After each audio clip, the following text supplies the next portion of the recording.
developments are very concerning for the women in Poland. The Convention on Violence Against Women is one of the most comprehensive laws to combat violence against women in the world. So this is really a very worrying signal that the government is sending, that it does not wish to provide this protection for women's rights in Poland. So the government says that the convention itself, it doesn't align with their, I suppose, principles and ideology. Is that fair enough for a reason to walk away from this convention? There's an attempt to create confusion, but let's be very clear. There's nothing controversial about a law that's primary objective is to allow women to live their lives in dignity free from violence. And if that very point is up for debate, then I think all across Europe there needs to be serious pressure put on the Polish government to sign up to this convention.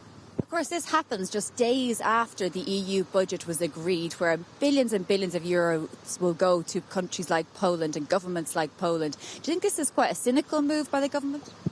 Well, I do believe that EU leaders should also take up the message. We did see some commitment to rule of law issues and conditionality, but when it really comes down to it, we've seen issues, of course, of independence of the judiciary in Poland, a crackdown on LGBT rights. If the European Union really wants to live up to its commitment to human rights and democracy, I feel that it's very important that we do make receipt of EU funds conditional on compliance with the rule of law and human rights, because clearly, softer commitments alone are not working. So today we need strong political support for the women in Poland and some pressure.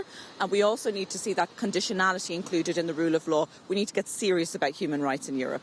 But what can Brussels do? Because it can't compel a member state to sign up to an international convention. This is a concern not just for women in Poland, it's a question for women's rights everywhere. If we don't have comprehensive laws in Poland, domestic violence or violence against women does not stop at borders. It undermines our confidence that the rights will be protected for women crossing borders, for in other countries.